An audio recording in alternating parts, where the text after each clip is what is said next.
Hey folks, it's Casual Friday, so it's time to tout one of our favorite sponsors, Sunset Lake Sebede. Use code LEFTISBEST for 20% off at sunsetlakesebede.com. They have tinctures, they have smalls, they have fudge, they have Sebede coffee. They also have these gummies, which are basically go-tos, and I forgot to take them last night. And maybe that's why I'm so tired. I use those Sunset Lake Sebede melatonin gummies all the time. Helps me get to sleep. One of the only things that helps me get to sleep. And I just can't recommend their product enough. There's just a ton of junk out there, but Sunset Lake is not junk. They use regenerative farming practices. They're great to their employees, their movement partners. They donate to strike funds, refugee resettlement organizations, all that kind of stuff. We've worked with them in the past to raise money for Planned Parenthood and other organizations. So it's a great product, and you can feel good when you take it, when you relax, and also when you buy from them. So go to sunsetlakesebede.com. Use code LEFTISBEST for 20% off. That is sunsetlakesebede.com. Use code LEFTISBEST for 20% off. And now, time for the show. The Majority Report with Sam Seder, where every day's Casual Friday. That means Monday is Casual Monday, Tuesday, Casual Tuesday, Wednesday, Casual Hump Day, Thursday, Casual Thurs, that's what we call it, and Friday, Casual Shabbat. The Majority Report with Sam Seder.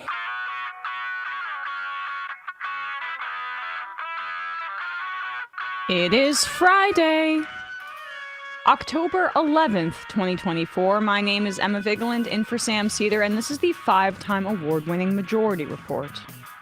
We are broadcasting live steps from the industrially ravaged Gowanus Canal in the heartland of America, downtown Brooklyn, USA. On the program today, Dave Weigel of Semafor back with us to talk about what else? The election. And later in the show, Francesca Fiorentini, host of the Bitchuation Room, will be with us. We'll be having some fun, making fun of some right-wingers. All that good stuff.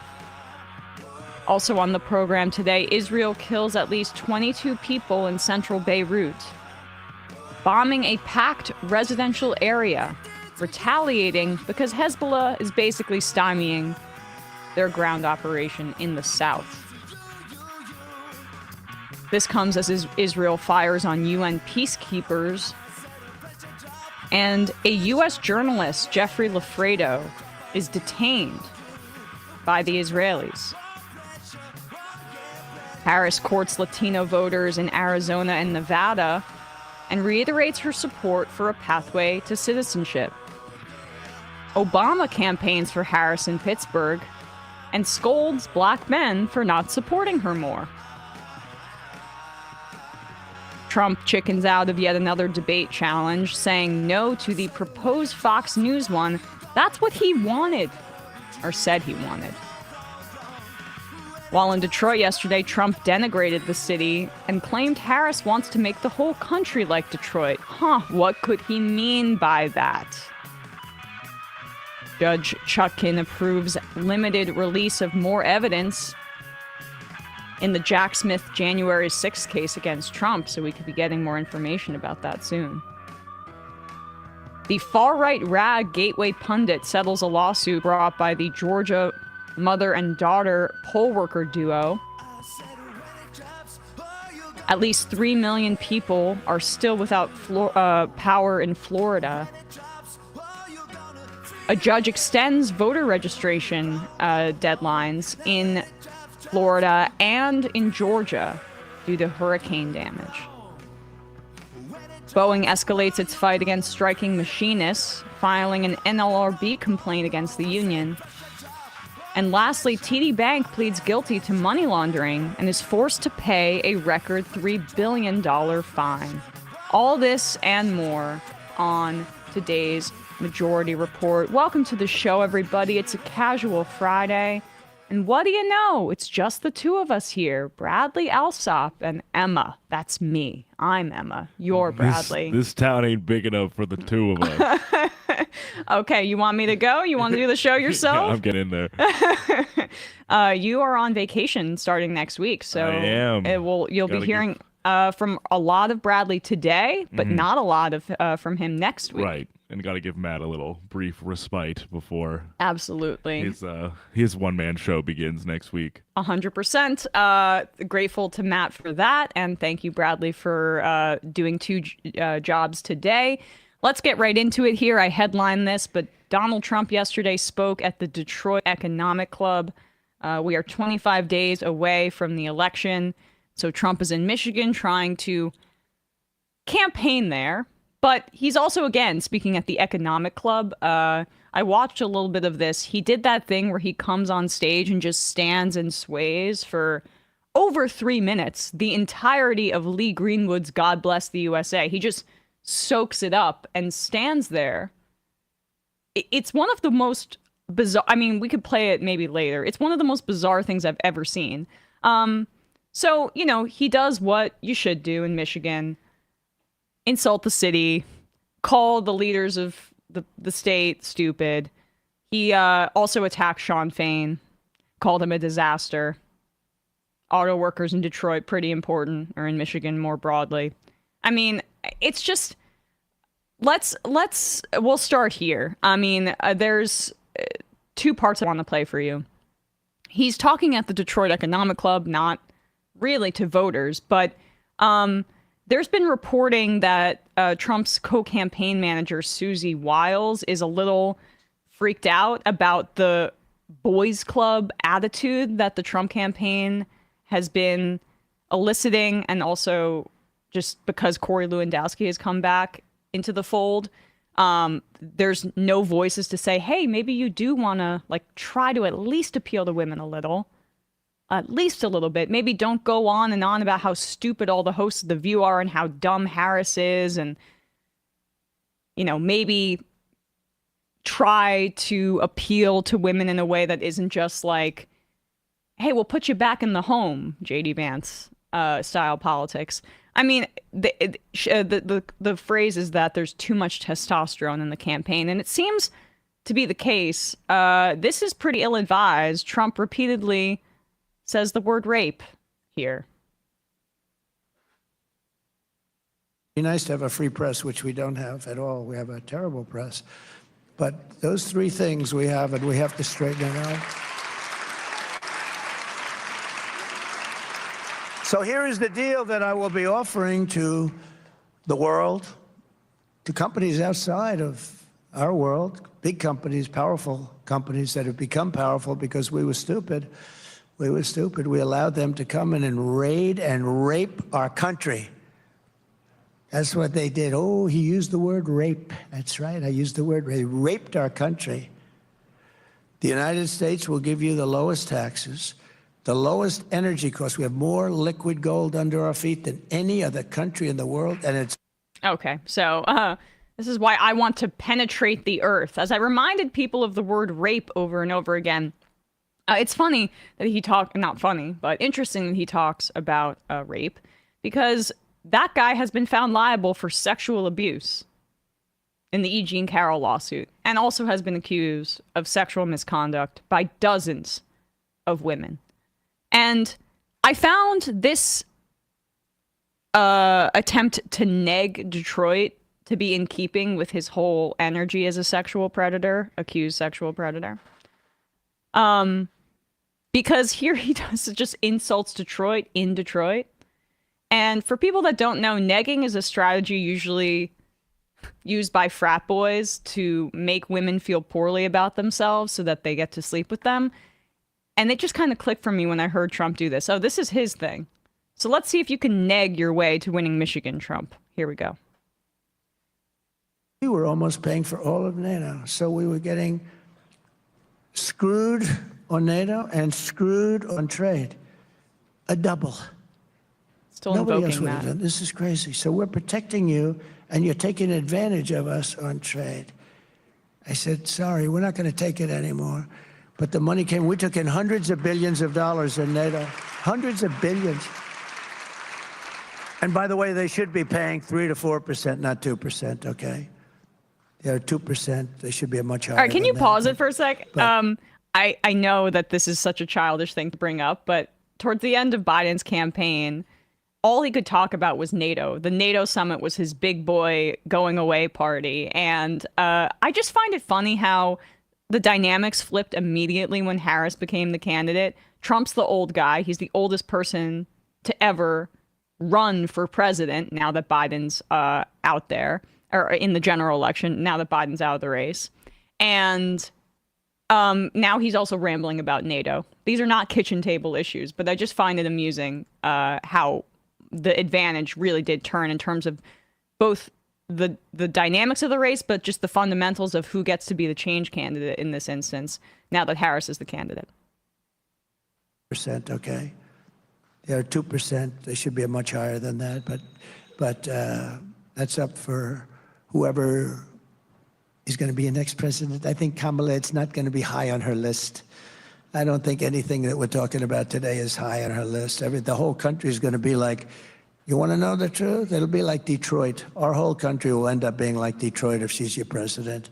You're going to have a mess on your hands. She destroyed San Francisco. She destroyed, along with Newscomb, California. Newscomb. And we're not going to let her do that to this country. We're not going to let it happen. Okay. All right. So there you have it. In Detroit, he says that she's going to turn the entire country into Detroit. Now, what could that possibly mean? You know, this is what they also were invoking when they were trying to steal the election. The idea that these big cities, you don't know who's voting in them. Detroit, Philadelphia, Atlanta.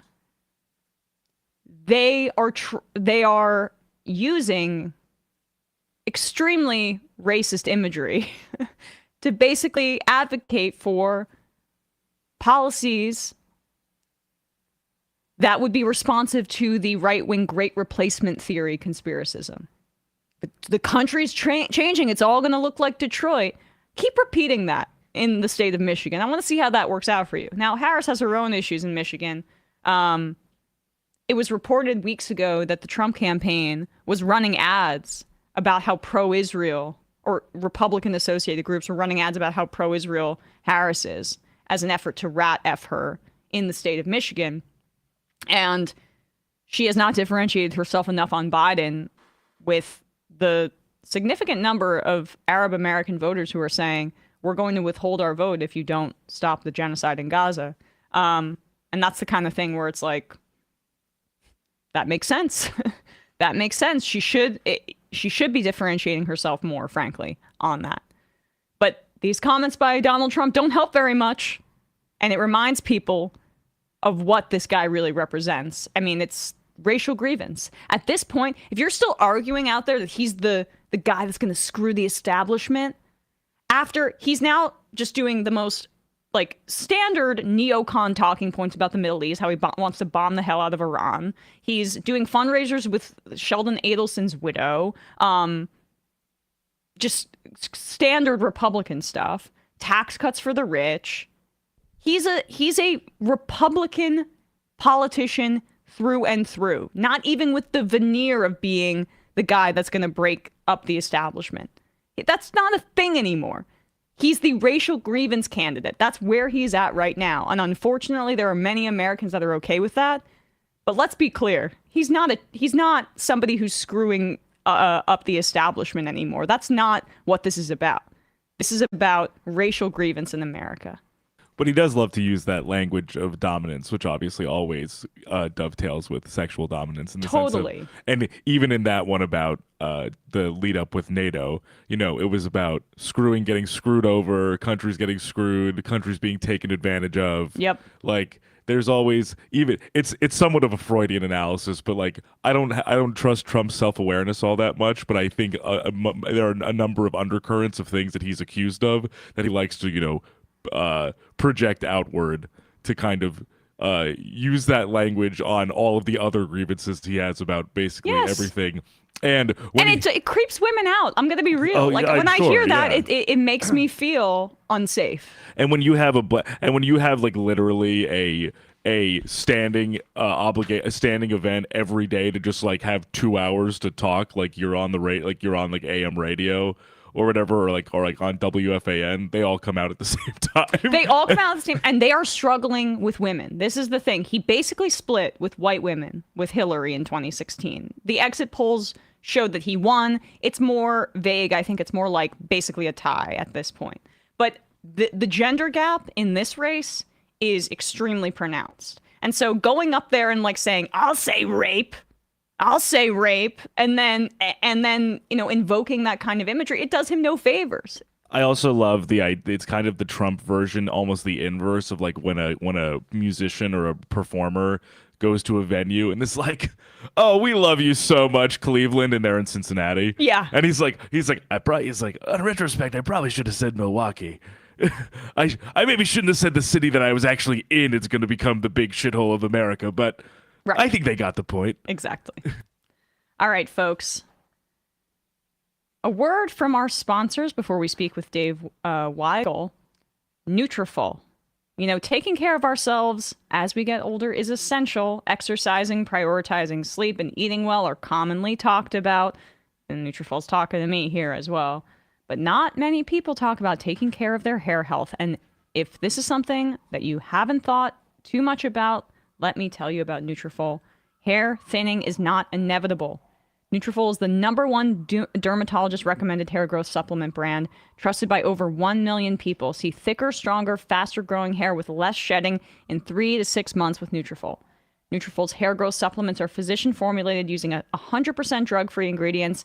Their patented technology provides consistent, reliable results. Men also reported no compromise in sexual performance. While many supplements rely solely on ingredient studies, Nutrafol clinically tests final formulations to ensure their efficacy. In a clinical study, 84% of men showed improvement in their hair after 6 months of taking Nutrafol men hair growth supplement. With a Nutrafol subscription, building a hair growth routine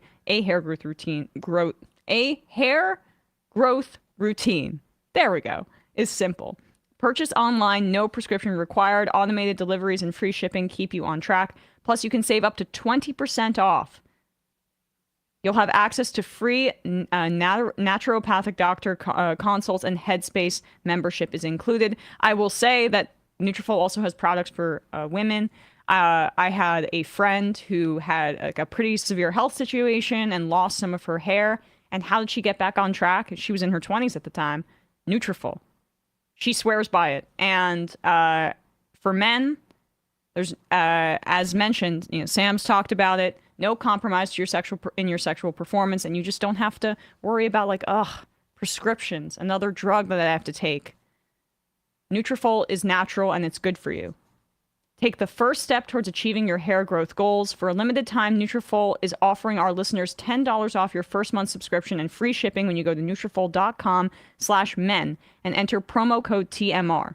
Find out why over 4,500 healthcare professionals and stylists recommend Nutrafol for healthier hair.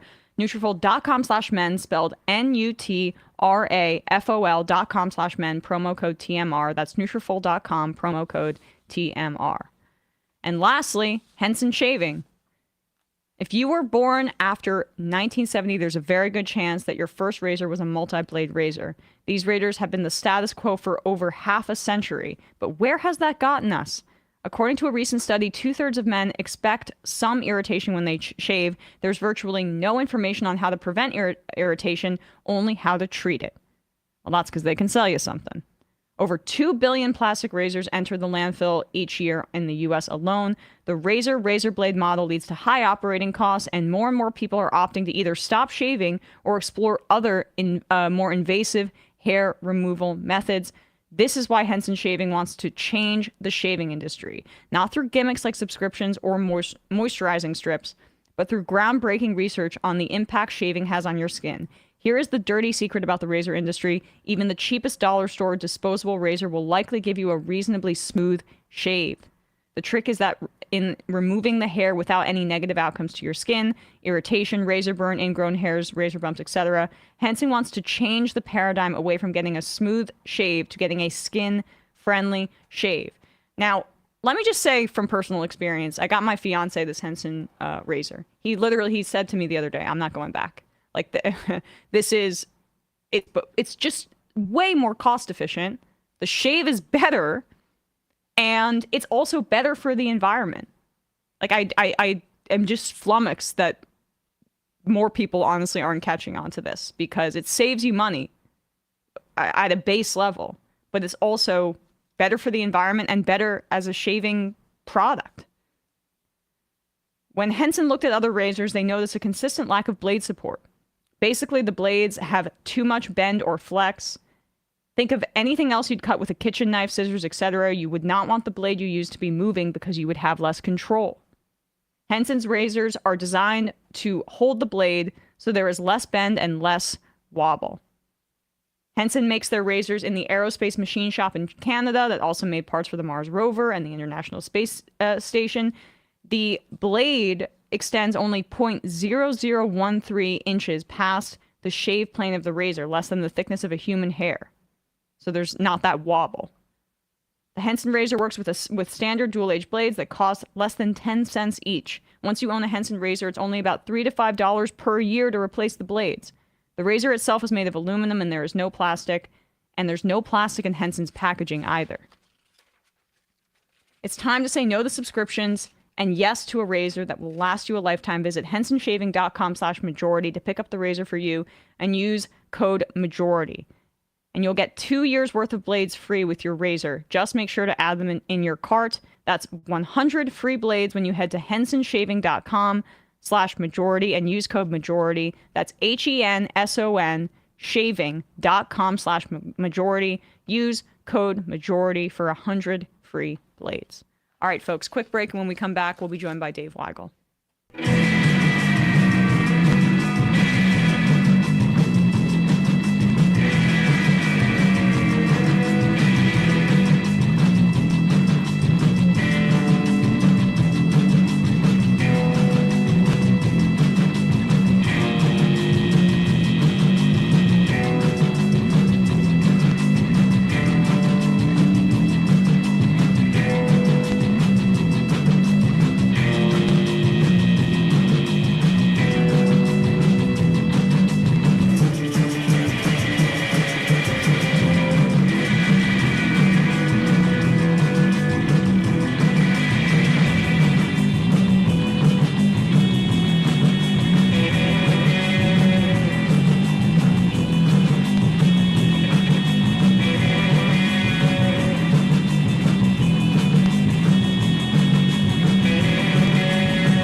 We are back, and we are joined by friend of the show, Dave Weigel, politics writer at Semafor, author of the Americana newsletter, joining us from sunny Arizona. Dave, how you doing 25 days out from the election?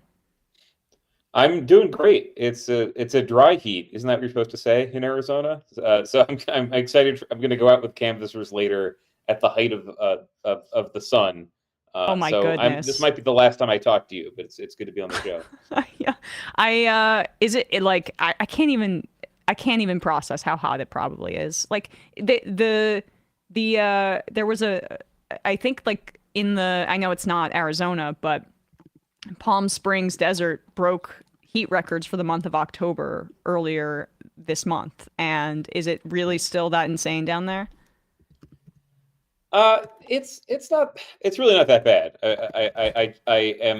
It's just a challenge in politics. It was a challenge literally for the Harris campaign because they were people were waiting in line in Chandler, which is kind of the end of the Valley of the Sun to the south, and it was hot. And then they were inside a room, and it was very hot. And people are hardy and they get used to it, but this is an adjustment people are making. Now that Ohio is not a swing state and this one is, Right. we are all adjusting to gigantic political rallies when it's still 100 degrees out. So I watched that rally a little bit, and it was interesting to me because I think it puts in perspective how much the national media appearances that she's done recently have been geared towards Republicans. Because the rally that she did in terms of rhetoric matched some of the stuff that we had been seeing in the pre-convention period when she was trying to like drum up enthusiasm from the base. At least from what I watched, she was touting some of the policy proposals that we don't hear about anymore. And then when she goes on national television, she's like, I got a Glock, or she's going on Howard Stern. Whatever you feel about abortion, you should still support other people having the right to an abortion. Like, the messaging is so clearly segmented. And I think it's I don't know what the strategy, if it's good strategy. It seems like okay strategy to me. But that's what struck me seeing some of that rally last night.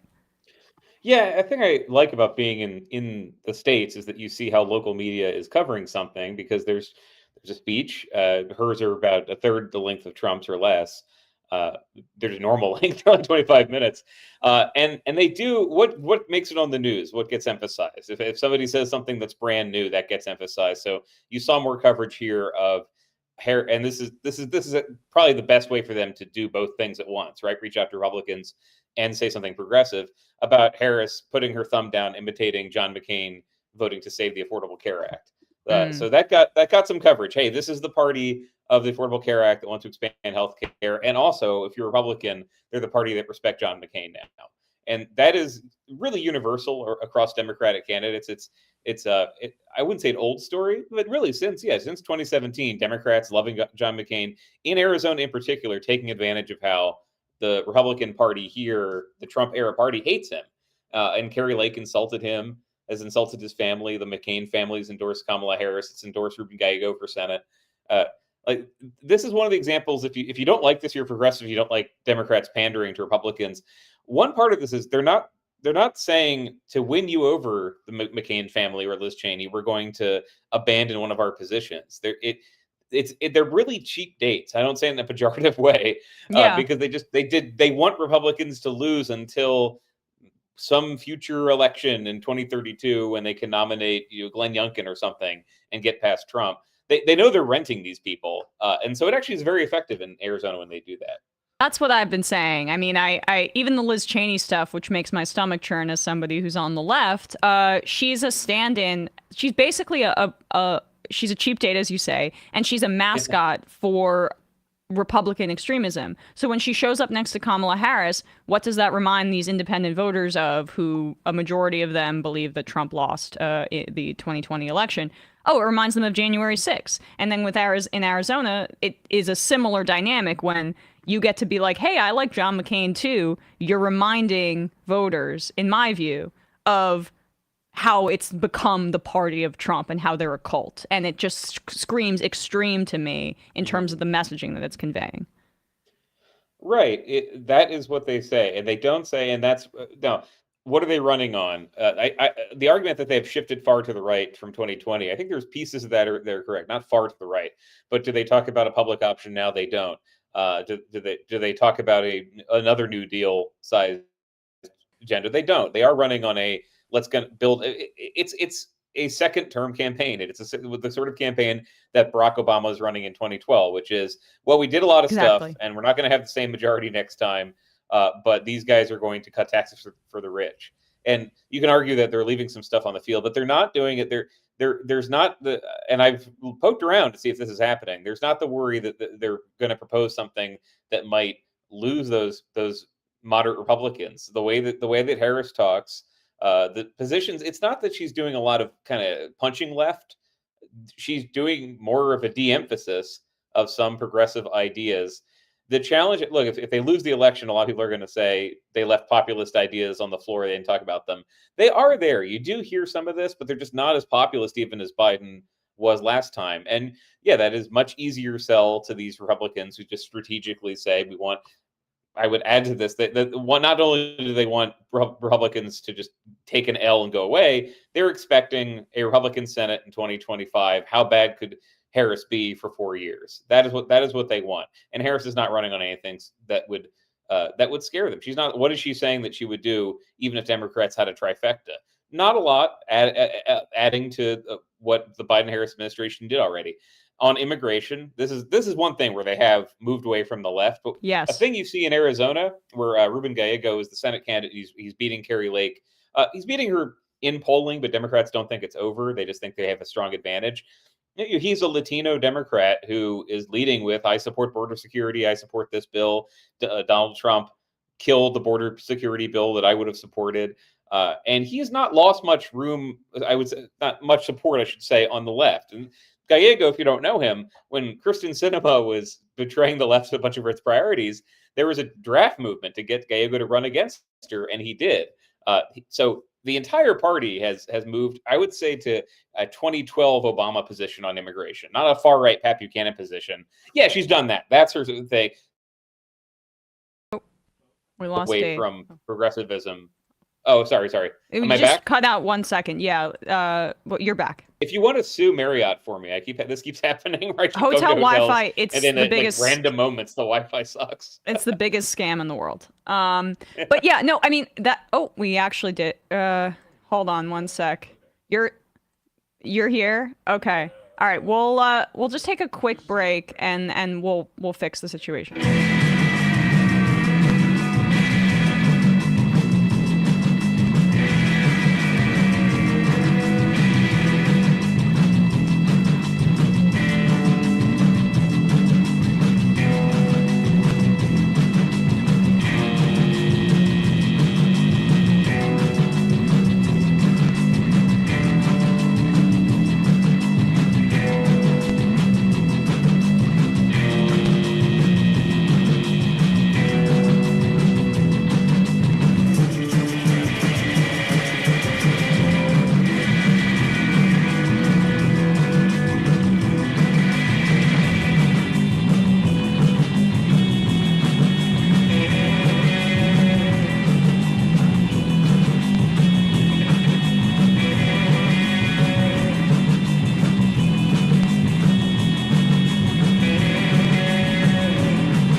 We are back.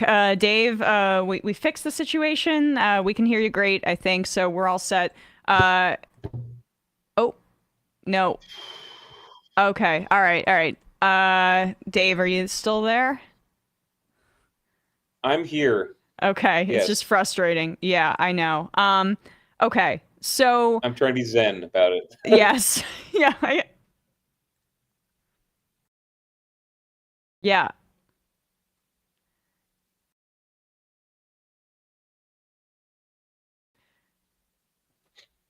Okay.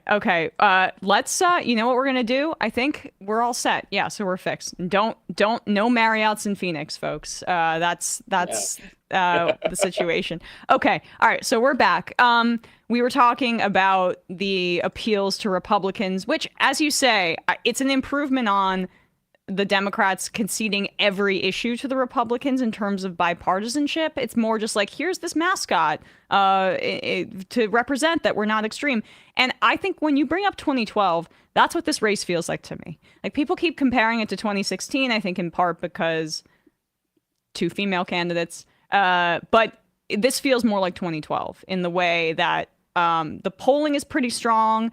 Can we pull up this high propensity voter? This was from Cook Report. I'm curious what your take is on this, Dave.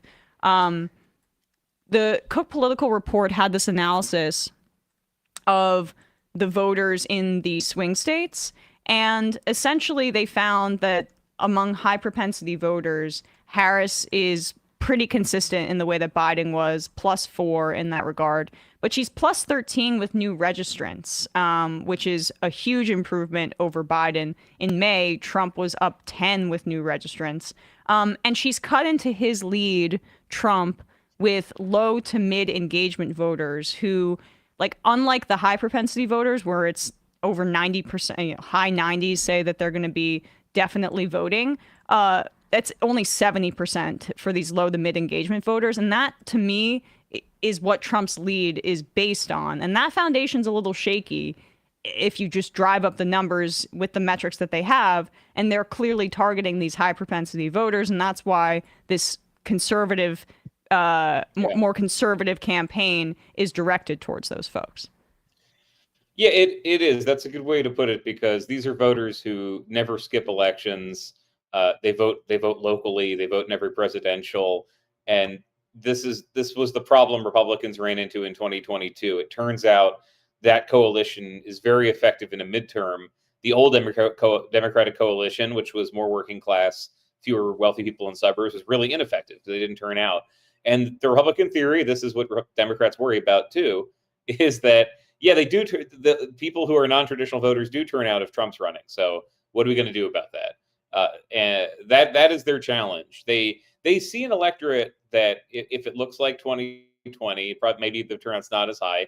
In each of these swing states, that you've got people who voted for Trump twice who will vote for him again, and you've got Trump reaching out to non-traditional male voters who don't like politics, anti-establishment, etc.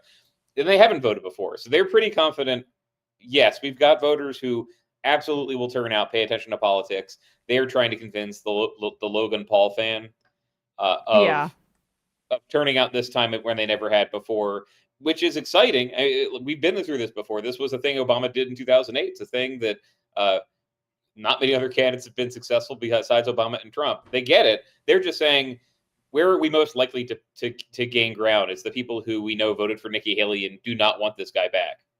Yeah. And they're also trying, they deployed Obama in Pittsburgh yesterday. What was your take on that? He's making a lot of headlines because he basically scolded black men for not supporting Kamala Harris. She's been very disciplined in that regard of not, like, I think, I forget what interview it was a few weeks ago, when she was asked about black men, she was like, I don't want to treat them as a monolith. They vote in the same, I have to earn their vote, I think was her quote. And then to have Obama go out there and scold black men is an interesting tactic. I'm not sure it's ineffective, but I can't imagine that, I don't know, the campaign wasn't on board with it. Yeah, so we're at the season of the campaign where I think this gets worse every cycle. There is an attempt, I'd say more by the right, to stoke outrage about everything Democrats do. And some of this is, I overuse this neuroscience term, the availability heuristic, but basically people tend to see something and relate it to something that's familiar to them. This happens every time somebody says a thing that sounds demeaning about voters. It's, oh, this is going to be like deplorables. And every time somebody mixes words up, oh, this is going to be like that gaffe. And so Republicans have been looking for some example of Democrats being insulting to voters. They did this actually with Ron DeSantis in the Republican primary, where he had a weird line he kept saying about Trump wants voters who are listless vessels and don't pay attention to whether he's delivering for them. And they said, that's a mean term. You're doing a deplorables. I think so there's some not not good faith happening with that. However, what is Obama trying to do? Obama is still very, very popular with black voters. You'll meet the occasional influencer who says he didn't do anything for black voters, but he has a lot of credibility. No Democrat has matched his margins with black voters in Pennsylvania, Philadelphia, and then Milwaukee, all these places. And so that was one thing he did with this conversation with some black men. And he wasn't saying to them, you guys are sexist. It was more, you probably have some friends who have a problem voting for a woman. This is true. This is the thing you hear from Democrats who are meeting voters at the doors. They have heard that there are people who just are not comfortable with a woman president, or they don't think she's confident, or they have some issue with her, that they are normally Democratic voters. They voted for John Fetterman, Josh Shapiro last time. So he's trying to do that. Will it come off as insulting? This is the thing. Republicans have a structure here of saying that anytime you're telling voters, hey, some of you have the wrong incentives, they're all going to be terribly offended. I feel we've seen that happen a few times this cycle, and it hasn't played out. So I'm not sure how that's going to go with Obama, because for a lot of black voters, it will be credible. Yes, they know somebody who has been a Democrat, and they just are not convinced by her for some reason. I think it'll be more effective for her. She's going to go on Charlemagne the God next week, and Charlemagne the God is somebody with a lot of credibility with black men, who has been critical of Biden and very praiseful of Harris. I think that'll be more effective than telling people you know somebody who's doing the wrong thing. The final devil's advocate thing I would say, though, is it's always a question when somebody's out of politics, do they lose their touch? Hillary Clinton lost her touch when she was Secretary of State. Maybe Did Obama she have was saying touch to something that's begin wrong. with? Did she have touch to begin with? Yeah, the short version of that story is that she was a much better politician, retail and with white working class voters in 2008, because she had just had to win 2 New York Senate elections. She spent a lot of time going to unglamorous places and ribbon cuttings and talking to people and doing town hall meetings.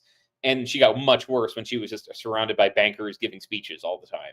And Obama has spent, at this point, 7 years as an ex-president producing Netflix movies and stuff. So has he lost his touch? I think he lost some of it, but I'm not sure if this is a great example yet. Yeah, I agree with your sentiments on this. And, I think I headlined or talked about this a little yesterday. Gallup did an analysis of people's perceptions of Harris, and she's plus 22 on against Trump on likability. She's plus 13 on moral character, plus 8 in honesty and trustworthiness. But she's losing to him in terms of having a vision for the country's future, and minus 11 is a strong and decisive leader. Now, Trump definitely has a vision. It's a really dark one. I do think that some of the muddled message post-convention is contributing to the lack of vision that is being reflected in people's opinions of her.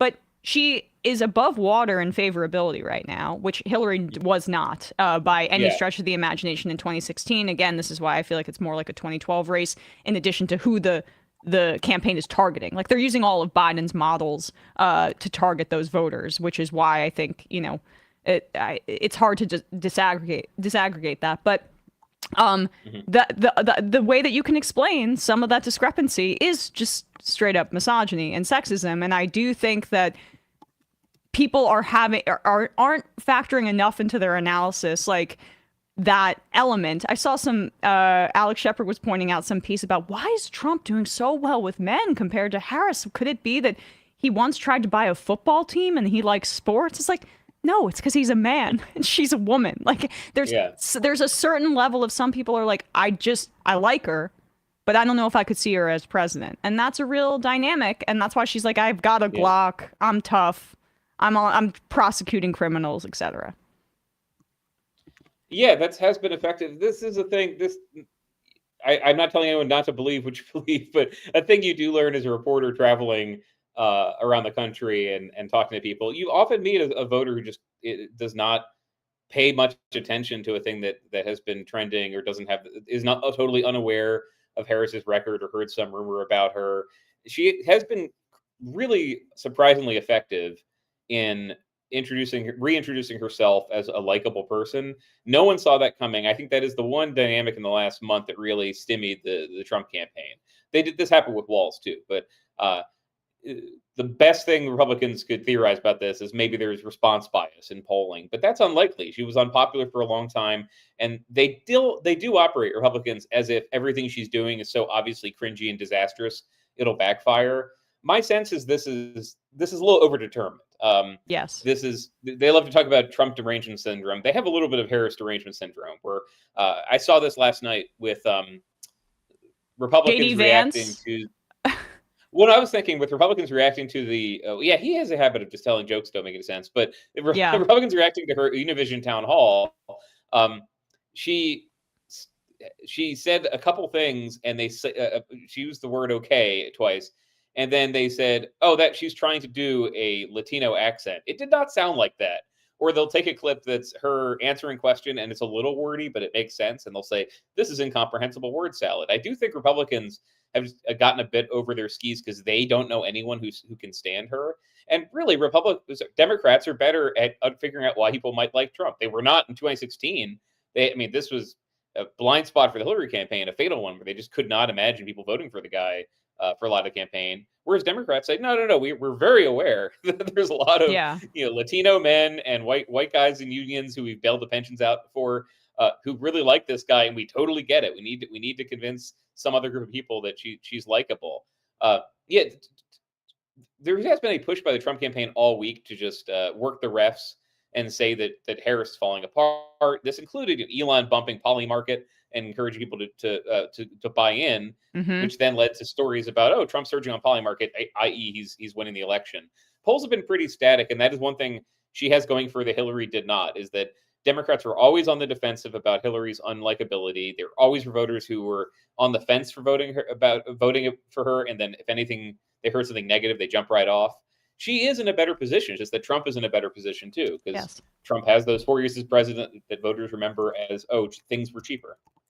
Right. And it's interesting that your assessment of the race from on the ground is very similar to mine from here. So I'm glad to know that hopefully I'm not losing my touch back in the days when we would see each other at those rallies when I was on the road and things like that. But it's hard to discern, from our vantage point. There's only so much data crunching that you can do from a studio, but it seems like, yeah, as you're saying, she's basically in the aggregate 3 points ahead, and it's been that way since mid-August. And I'm not sure what's going to change in the dynamics of the race going forward. And there's a part of them that they keep saying we're underdogs. Like at the rally last night, that's what she was saying.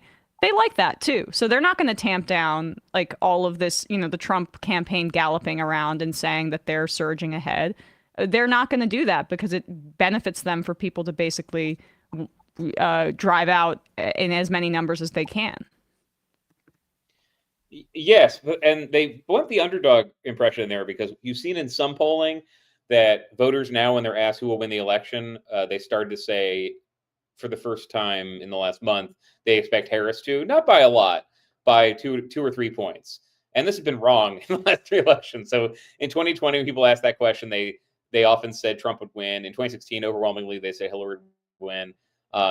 And they do want to contradict the impression that she's surging so much that she's got this locked up. The campaign's also doing this by not it knows how much money it raised in the last 3 months. It knows the quarterly earnings. It has to release them by the middle of this month, the 15th. But the Trump it has not said what it raised yet. And I think Teddy Schleifer at the New York Times pointed this out. It's because they don't want people to say, "Oh, she's good. We don't need to keep giving money." Right. Because they want to be an underdog, and part of that too is they have on the other side Republicans, including Elon Musk, who can just give hundreds of millions of dollars to a PAC at the last minute if they need to. That's all part of the same thing. They want Democrats to remain scared and keep knocking on doors. They don't want the impression. I think it's gone away this week. They want the impression of a couple of weeks ago where that she's winning. It's still nothing is as overconfident as 2016 though. There were so many moments in 2016, and right now we were living through. And I was at the Post at the time. The Access Hollywood tape aftermath, and yes, it was happening the same time as WikiLeaks. But there were a lot of Democrats, a lot of Republicans who said, "Well, this is over, and we need to plan for the future because we know Hillary's going to win." I was talking to Republicans who were assuming Hillary was going to win, and they were talking about how they're going to block her nominees. That's not the situation now, but they want to be total panic by Democrats that they all need to turn out. If you're a Republican, don't assume she's going to win. If you're a Haley Republican, don't assume she's going to win. You still need to vote for her. Yeah, exactly right. And what also the people do underestimate the level of arrogance that was inherent in that Clinton campaign. Sam talks about it a lot. The fact that they were using algorithms instead of being on the ground and canvassing in these swing states, notoriously so, which brings me to the Republican strategy, which I think is dog shit. They're apparently, because Trump is Bradley, can we pull up that ad? Because Trump is, I think, this is a whole grift, really. Like the money that he's raising, it's dubious where it's going to. Some of it's going to his legal battles and things like that. So they're outsourcing organizing to Elon Musk's super PAC, and also to Turning Points USA, who has been atrocious. And they were supposedly going to get Carrie Lake elected governor, and that was an unmitigated disaster. And these are some of the groups that are organizing for Trump here. And this is what also, again, I'm not trying to get people to be overconfident, but this is also what makes me think the Trump campaign is losing steam here. You wrote this up in Semafor, and I hear it all the time here in New York, the anti-trans ads. They are doubling down on the 2022 strategy that was, by every metric, an unmitigated disaster. They did not get the red wave that they wanted. The only reason the Democrats didn't maintain the House in part was because the Democratic Party in New York State was so incompetent, but they were really close to doing so. And in all of these swing states, this anti-trans obsession did not have success in Michigan or Ohio. Andy Beshear benefited from this in deep red Kentucky as well. Wisconsin, Ohio, all this kind of stuff. This is not effective, and there's evidence from 2022. But here is this ad that you're seeing all the time. You wrote about this in Semafor in Texas. Ted Cruz's ad against Colin Allred. I'm Ted Cruz, and I approve this message. Boys and girls, they're different. And somehow it's become controversial to say boys and girls are different. But they are. Colin Allred supports boys playing in girls' sports. He voted against the Protection of Women and Girls in Sports Act, and he voted to allow boys in girls' bathrooms, boys in girls' locker rooms, boys in girls' sports. That's not right. Colin Allred should know the difference between boys and girls. Paid for by Ted Cruz. Now, in New York, if I'm watching the Mets game or the Giants game or whatever, every other ad is Kamala Harris supports transgender surgeries in prisons. Kamala's for they, them. President Trump is for you. This is all over the airwaves. Why are they doubling down on this? It's a $65 million ad campaign by the Republicans, when in 2022, our friend of the show, Ettinger Mentum, has documented this at length in his article. It fell flat for them electorally. Yeah, it has not worked in even deep red states. So this started. I'll set the clock back to 2019. Andy Beshear is running for governor of Kentucky, and the American Principles Project, this social conservative group, starts running ads that warn he's going to put boys and girls sports. It's a pretty significant buy. They think it tightens up the election at the very end, but Andy Beshear wins. They do it again 2023. Andy Beshear wins. Yeah, that's the story here, that when this has been done by outside groups, it has not worked effectively at all. What they say changed this cycle, they and Republicans, is that one, Donald Trump has gotten obsessed with this and talks about it a lot. And when Trump decides he's interested in something, it gets through the discourse. And two, they test ads. They were a little bit nervous about this in the past, but when they test them, they think these are breaking through, and especially these. We're talking about Texas right now. Latino voters, working class voters, they see this and they recoil from the descriptions of what Democrats are trying to do on transgender rights. They kind of hit everything. I don't want to get too much in the weeds, but in Texas, I was seeing this and another Cruz PAC ad nonstop about quote unquote boys and girls sports. Significant because Colin Allred, the Democrat there, is now responding to that part of the ad and saying, no, I don't support boys and girls sports. They're running other ads that attack Democrats over the Equality Act, which would write non-discrimination on gender identity into the law. And they're attacking Democrats for wanting to not use the defense budget to ban for example, the flying the trans flag on bases. They think like 20 points of attack on this issue. And the other thing they think happened, I put this in the story, and I think it was the most esoteric part for people, but they really do think Elon Musk buys Twitter. Elon Musk really does not like what he calls the woke mind virus. He is on the record Oh yeah. blaming the woke mind virus for the reason his one of his kids transitioned male to female, and he's passionate about just changing that discourse so that you are not censored. I'll just put it this way: that you're not censored if you say things that would be transphobic that you might get suspended from your job from saying. On Twitter, you can say them. There are Republicans who say that opened the discourse. Once he said you're allowed to say this, and maybe you're having a meeting as a Republican strategist, say 2 years ago, and think, well, okay, the outside group is going to run this ad, but we don't want to get into that. They're very confident doing it now, and you're seeing it everywhere. It just I point out it's in Montana, Ohio, and Wisconsin. Mitch McConnell's super PAC is running these ads, and they didn't used to. And Right. what they say is that they tested them, and there's not much of a backlash. Nobody's on Twitter. Sure, people will say this is offensive, this is stupid, but they're not worried about even the social cost of looking mean or looking transphobic. Not at all. They really think that when voters hear this, it breaks through, and it is so memorable that they can win somebody over who's tuned out the rest of the campaign. So yeah, those are important. I do think the Elon factor, which sounds silly, I think it's very important, because just when you take away the social pressure to not do something that seems like it's mean or seems like it's picking on people, then you do it. That is the story of the Trump years. That Republicans did not used to talk this way about immigration. They did not used to. It's a Republican governor in Ohio who welcomed Haitian migrants to Springfield, and it's the Republican presidential campaign that says, well, we're going to run against that, and then we're going to be called racist for it. We don't care anymore. It's just they're operating in a discourse that had moved very far to the right since even 2022, I think. And I'm not saying that means the ads will work. I'm saying that's why they're saying What they're we would have thinking. done before, but now we can do it. But it's an echo chamber. I mean, I'm sorry. This Yeah. is insanity. Yeah, Like well, that's the counterpoint. Yeah. This one thing, immigration, it drums up nativism, which is the core, really, of Donald Trump's political identity in this country, and that makes sense ideologically. And also, you tie it to the economy. It's a trope as old as time.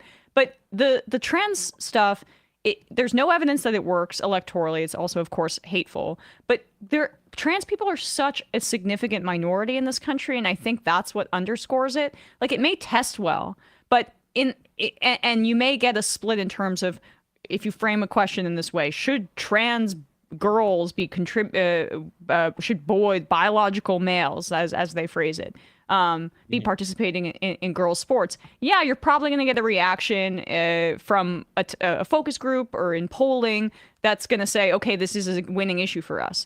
But this is not a motivating issue for voters. That's the thing that I am amazed by and amused by, that they're actually going back to this well, because it's been proven that it's not motivating for people from elections like Andy Bashir and all the way down to school board races, where these Moms of Liberty freaks got wiped out. Oh, absolutely. And I talked to Moms for Liberty at their convention about this, and yeah, their message. Look, they're really relentlessly believers in this, and think if they keep doing it cycle after cycle, the more people in this new social media environment who learn about these topics, I could boil it down as the more people who learn about Leah Thomas or listen to Riley Gaines. I don't want to sound like a total evangelist or a believer in this, but the theory is just the media environment has broken up. And there are people who do not watch traditional news. Maybe they'll get these ads and they're watching sports, but they're seeing more on content about gender identity and how this is a threat to Western civilization than they ever have. And Elon has been pushing it. And so they think, yes, was this an echo chamber 4 years ago? It was. Are they surprised every cycle when voters don't care as much as they do? Yes, but they think that is changing. And the evidence that they see that Democrats are worried about it is that I mentioned Colin Allred's response is that Colin Allred in Texas felt the need to say, no, I don't support this one aspect of what you're talking about. I interviewed Allred. And also Ruben Gallego in Arizona, who also said he wanted the anti-trans riders out of the defense spending. And both of them stick to that position. They're not saying I'm walking back everything. They're still very pro-trans rights. They're still pro the Equality Act. But they are acting like, I should say, Allred, not Gallego, acting like, yes, you do need to finesse this because enough people are coming back from door knocking and saying they heard that people are offended by this Democratic position. And it is, there are things that don't work at all, and then they work. You could have had a conversation and you did, a lot of Republicans in 2013 about how Mitt Romney lost the election in part because he said such offensive things about immigration. He talked about self-deportation, and then Trump kept doing it, and then Trump won. And this is every victory. Everyone takes credit for every piece of a victory. The goal they have here is, well, one, winning these elections, but then also saying we won that. That means that the discourse has moved our way on trans rights, and that really is a stake that Republicans and conservative groups have right now. Is if they win these races, they will say, among the many tactics that work was we brought this up and people said it always fails, but this time it didn't fail. It is something that finally I'll say they really do believe in. There are things that I think I talked about bad faith and cynical stuff. I think there's just every day there's 20 weird Harris trends on Twitter that nobody actually believes. Right. But talking to a lot of conservatives and covering they really, this fits into a large worldview that Elon Musk shares, that 10 years ago, gender identity became mainstreamed, and it is terrible. It is threatening. It is destroying Western civilization. It's just, if you really believe in something, you can write some compelling advertising copy about it, and they really do believe it. I know that not everyone talks to Republican strategists, and I am very sympathetic to this idea that you can't just cover this like a normal issue. You can't just say something that's going to affect people's health care and whether they can get their medication is a normal political issue like taxes or something. I get that. But for Republicans, they think, yes, this is a civilizational fight, and we need to win it, and we're going to win it. I just think that Trump willed things into existence and like issues that were losing issues for Republicans based on the force of his personality and a lot of other factors that aren't at play in this election, where he has the baggage of being the former president. She's polling as the change candidate. That's the thing that also I think people need to emphasize in a year where she's basically running as, Biden 2.0 with all the metrics and the voters they're targeting, and the policy proposals are very similar. So that's an advantage too. But one thing, and this will be my last question for you, Dave, and I'll let you go. What word of caution, of course, is about Michigan and her lack of movement from Biden on the issue of Gaza. What are you hearing on the ground there? And is that a warning sign that Democrats need to heed? Because, I saw she met with Arab American leaders, but no one from Uncommitted. These were people that already endorsed her. And that seems ill-advised. What's your position on that? Well, I haven't been to Michigan in a little while, so on the ground I haven't seen it. I did talk to people there after I wrote a story about the mayor of Hamtramck, which is a Muslim city that's surrounded by Detroit, endorsing Trump. The Trump strategy, I can talk about the Trump strategy first. The Trump strategy in Michigan with Arab voters is to say, through liaison, actually Tiffany Trump's husband does some of this, hey, this war wasn't happening when Trump was president. Trump is strong. Trump is going to figure this out. How will he figure it out? We won't tell you yet. But there wasn't a war before. There is now. Vote for him. And not to go back over the last topic, because we talked a lot, and also on social issues, who is more in line with your beliefs? Is it Trump who wants to ban gender identity thinking in the federal government, or is it Democrats? And they've made some inroads with that. With Democrats, the Harris strategy for months has been to say that they're working for a ceasefire and to have these personal meetings with Arab American leaders. The leaks that come out of the meetings are from the leaders, and it has, among Democrats, I've heard more confidence that they're not going to be getting more votes than they're getting right now in Michigan. There was polling by the Arab American Institute and James Zogby that found it's basically 50-50 with Trump and Harris. By their math, if they did what they needed to do in Michigan, the rest of the state, if you replay 2020, but the Arab American vote was only 50-50, well, then, yeah, Harris could still win the state. And so I'm not saying they've given up on the issue, but they do not see this as the determinative we'll lose Michigan over this story problem that they did a few months ago. And the other tell there is Alyssa Slotkin, who's running for Senate. She's not doing that. I mean, she's trying to keep good relations with every member of the Democratic coalition, but she's also saying Iran is a gigantic threat. I wouldn't call her hawkish because she's not out there trying to start wars, but she's not been trying to. She's not backed down at all in supporting Israel. She's not been critical of Netanyahu, etc. And so I do think in the last few months, as the war ground on, and as people got more worried here, because with that Trump outreach, if you're a Democratic activist who doesn't want Trump back and thinks he's going to crack down terribly on Muslims, yeah, that's your choice. What would happen if Trump wins Michigan and part of the storyline is blame for Arab Americans and Muslims for not voting for Harris? The record of the Democratic Party is not that they say, well, we're going to listen to you now. Oh, it's of that course they blame not. them.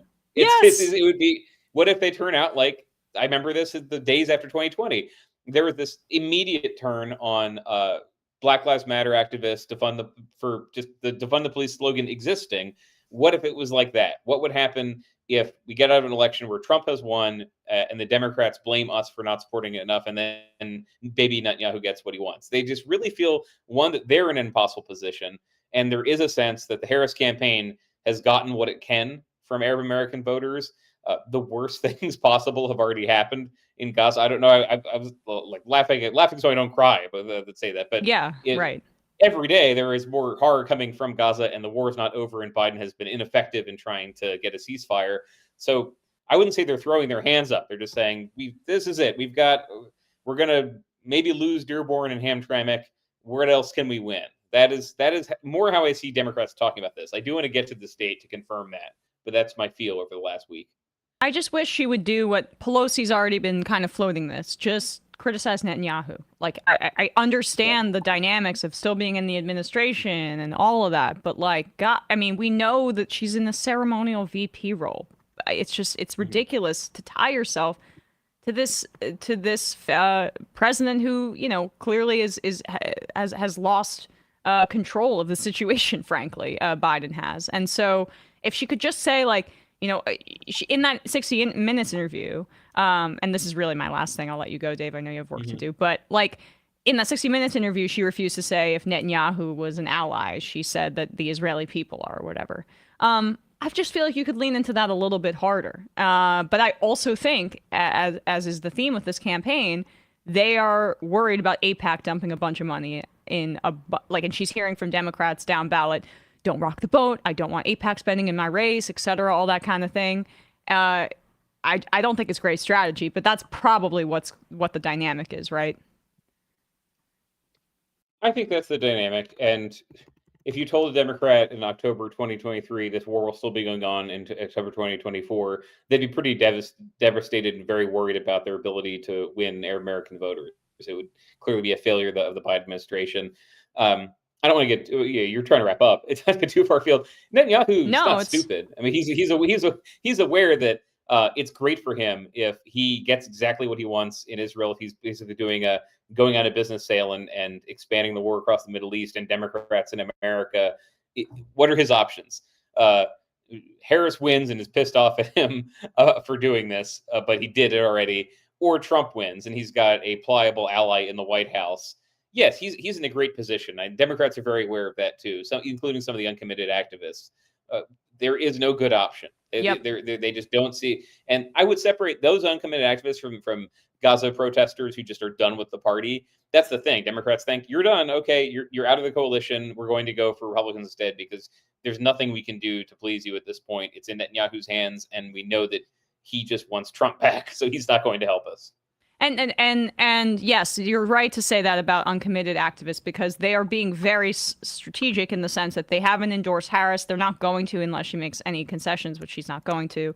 But they say you have to vote against Trump and don't vote third party. So it's an untenable position, but that's how they're balancing it too. Yeah, that's basically it. Just it's a tough topic to talk about because it's just the factor that needs to change is the war that baby Netanyahu is waging. There is nothing. I'm not saying there's nothing the administration can do. What could the administration say? We're doing we are stopping arms to Israel. It could, and that's where I'll be. I'm not trying to defend Democrats in their position here.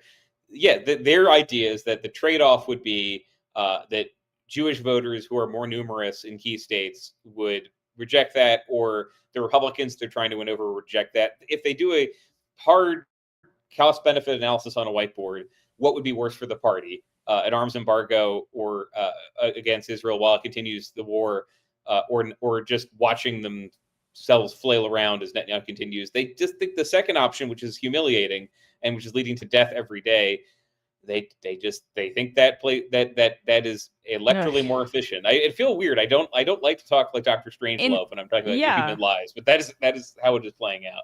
It is incompatible with electoral politics to be talking about this in this manner, but it is relevant, obviously, in some really important states, and relevant to the lives of the people who are affected by this and who may be disaffected by the Democrats for a really long time. And of course, I mean, what can you say to that? Yeah. Yeah. I don't know what else to say. Yeah, it's a right. good thing we're talking into a camera when I say I don't know what to say, but really, yeah. Yeah, exactly. Well, Dave, it's always a pleasure to talk to you. You're, one of the best reporters on the ground, actually covering things. I think, you're covering things phenomenally. People should really read everything you write at Semafor. And congrats on all the good work you guys are doing there. Really appreciate your time today. Thank you. I appreciate it. All right, folks, with that, we're going to take a quick break, and when we come back, we'll be joined by Francesca Fiorentini.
We are back, and we are joined by my friend, comedian, host of the Bitchuation Room podcast, Francesca Fiorentini. Hello, hello, hello. Hello, what's going on? Good to be back. Yeah. Probably my last time before we get plunged into differing worlds of same pain or worse pain. Hard to disaggregate that. You said you were listening a little to the interview. What are your thoughts? Like, how are you feeling right now about the race? I was feeling bad, and now I feel less bad, which again, given the political system we have, will take less bad and feeling less bad. But yeah, I think my thing is I really actually get 2016 vibes from this centrist pivot that Kamala's doing, and in a way that terrifies me, because I do feel like what finally beat Donald Trump was obviously a global pandemic, but the Biden campaign truly incorporating the Bernie movement into its fold to varying degrees of success, and we can parse that later, but you know what I'm saying? There was a real overture. And despite Biden and everything he said and whatever Democrats say, we know that the BLM movement was, in fact, a massive reason that he won in 2020. You look at the polling, you look at the numbers, it's like, oh, no, this is what it was, because you had, Gestapo on the streets and you had extrajudicial killings happening. And young people were like, okay, like, don't want this anymore. So that is why I am nervous, but I am willing to concede that maybe this is more like 2012. Maybe I shouldn't be so worried. Maybe the centrist pivot will all be fine for whomever she's trying to get in Pennsylvania. That is definitely not me here in Los Angeles. Yeah, it's extremely, it's interesting because, there's been analyses of how the electorate has changed. Like the Obama coalition has fractured completely. And, I think in many ways, as you're saying, the Biden campaign, well, at least the Biden administration actually cared what Warren and Bernie had to say. I mean, the big reason why we have Lena Khan, in my view, is because Warren worked the inside game to get her in there. And Bernie, that's a huge reason why they've been so pro-union, I think. Like Bernie really was somebody that I think, Bernie Sanders and Biden are friends. Like they talk, right. I think that's part of why Bernie held out so long in terms of when Biden was dropping out. He felt like he could make some inroads with Biden in ways he couldn't with Obama. But I think the coalition's just different. And I think that based on the numbers that they're seeing when they're trying to just hyper target these high propensity voters, going for older white people, that's really what they're doing. And I haven't seen metrics that would contradict that would say that that's bad strategy, frankly. I'm worried about Michigan. I'm worried about Michigan, obviously. And the fact that she hasn't differentiated herself on Biden with Gaza. Like, what's your feeling about that as of right now? I mean, it's just crazy to see still to this day. She just isn't even taking the suggestions that I think are really strong from Pelosi, of all people. I mentioned this with Dave. Just criticize Netanyahu. That's all you got to do. I mean, we're not asking for the world here. That would be a good signal. Yeah, and not only that, it's like we're all reading the news. I think there's this weird presumption that also very active voters, people who are definitely going to vote or are involved in the political system, emissaries of, would-be emissaries of her message, are not seeing that Blinken lied about whether or not Israel was blocking humanitarian aid and got intel from the USAID and was like, cool, I'm going to lie in front of Congress on this, and continued sending weapons to Israel. We know that Biden privately basically was like, gee, I don't think Netanyahu wants me, man. And it's like, no, he doesn't. So it's like, we see what's happening. We're reading, and yet there is no change in, again, her stance. And here's what I have to say more broadly, which is, I think for those people who don't think that the anti-war movement is growing within the Democratic Party, I very much disagree with you. 100%. And people like Ruel Roman, Georgia state representative, who maybe was going to speak at the DNC, she disagrees with you. She sees just in Georgia the movement around this issue in ways she has never seen in her lifetime. And I concur. All my years in the anti-war movement, in the Palestine justice movement, never seen this kind of energy. So let's not nix ourselves out of the equation here. 100%. We can still fight for this. And yet it freaking sucks that being pro-genocide is not disqualifying as a candidate. That is impossible to swallow and to admit. It's exactly right. And it's also what informs my, maybe an optimism's the wrong word, because it's impossible to have any rose-colored glasses about our government funding one of the worst crimes in the history of humanity as we speak. Yeah. But that's what gives me optimism about potentially a shift in policy if we have her in, because the coalition is growing. And this isn't about, I don't care what's in her heart. I just don't care. But I do care about... She doesn't know what's in her heart. I'm sorry. She's a cipher. Sam talks about Biden as a cipher for the Democratic Party. I think she's a cipher. Like, Biden has real ideology about Israel. Real ideology. I don't think she shares that. I think she'll go where the party goes. And that is something where, as you say, with this coalition growing, I mean, I don't want to throw my mom under the bus, but my mom's just like a standard Democrat. She doesn't, Oh, same. When there's like two blues against one another, she does like a glitch and is like, I know. Like, and she was not in agreement with a lot of my rhetoric about Palestine, right? But she said to me the other day, my opinion on the war has changed. Like, this is really wrong. And it had been changing before. Again, not trying to throw her under the bus, but like I look at her and I go, this is like a normie Democrat, right? 100%. We'll always vote Democrat. That means this is breaking through. And people are sick of this shit. And so for Harris's own self-interest, she has to at least shift slightly, because this is not gonna, if she doesn't, I don't know what the future holds for the Democrats, because she'll get wiped out and she would deserve it. She'll get wiped out. I mean, I said this before. It's like, if in 4 years she doesn't, I'll say this here, if she doesn't change on this issue and no Democrat primaries her in earnest over it, I'm done. Like I'm out. Then I'm like, really like, okay, where are we going here? Yeah. I mean, obviously I think third party, especially in 4 years, probably unlikely to be, viable. But yeah, it's just, it's untenable, and that's good. We're moving in a really good direction. But it's also just like, we see the reports of doctors in the States saying, when I was in Gaza, I saw sniper attacks on children. I took bullets out of children's brains. I mean, and they died. And you're like, we're all seeing this. Can't you just acknowledge the news? Even call it a tragedy if you don't want to put it on Israel's hands. Just acknowledge what we're all seeing. Let's play 10 here, Bradley, just because this is very much what you were alluding to. Two doctors went on CNN and they push back here on the way that Kate Bolden is framing this question. The New York Times just had, of all places, but in the opinion section, I think, but a long write-up that you're referring to of doctors explaining what they saw. This is breaking through. And I thought this was really effective. This is Doctors Thair Ahmed and Tanya Haj Hassan. Dr. Ahmed has been on the Majority Report before. Here he is basically taking the CNN anchor to task on their framing. Is coming under attack. And you mentioned actually at the beginning about these evacuation orders. These evacuation orders are for 3 hospitals in the north.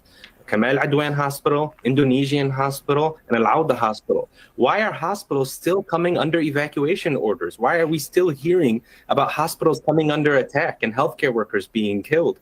I want to just mention Dr. Khalid Dassur, a colleague of mine who I worked with at Nasser Hospital, brilliant young surgeon. When the Israeli military surrounded the hospital, he refused to leave his patients. He stood with his patients and tried to keep them alive as water, electricity, and supplies were cut off. He was subsequently abducted, and for 6 months he languished in Israeli dungeons until he was released 2 days ago. Do you know what Dr. Khalid Dassur did? He went right back to Nasser Hospital and started working with patients again. I mean, if it wasn't for these Palestinian healthcare workers, we'd be in a much more grim situation. And the final thing I'll say is, 700 kids in Gaza, 700 infants never saw their first birthday in Gaza over the last year. 200 of them born and killed in conflict, 200 of them born and killed in this assault. I mean, the situation is so dire. We need a ceasefire. We need it right now. And Dr. Haj Hassan, speaking of the evacuation orders in the north and now in the south that we've seen today, one resident of northern Gaza who was just this weekend had to flee once again told the Associated Press this, and I think it was jarring, telling, and striking, said this: since October 7 to the present day, this is the 12th time that I and my children, 8 individuals, have been homeless and thrown into the streets and do not know where to go. Where do you think what do you think is going to happen with this humanitarian crisis, with the additional factor of Gaza is about to enter the winter, which often brings heavy rain to the region? Kate, in all honesty, a humanitarian crisis is what you deal with when you have a hurricane, what you deal with when you have an earthquake. You have an insult, and a humanitarian response. This is my career. This is what I do for a living. Every single person who does this for a living will tell you the same thing. This is different. This is not a humanitarian crisis. Kate, and I'm going to say it very clearly for your viewers to hear, this is genocide. When 70% of the population that are killed are women and children, when the population is starved of food, of water, of medicine, when you have attacks, repeated attacks on all the hospitals, the clinics, the aid distribution sites, the humanitarian aid agencies that try to help. More UN workers have been killed in Gaza than in UN's history.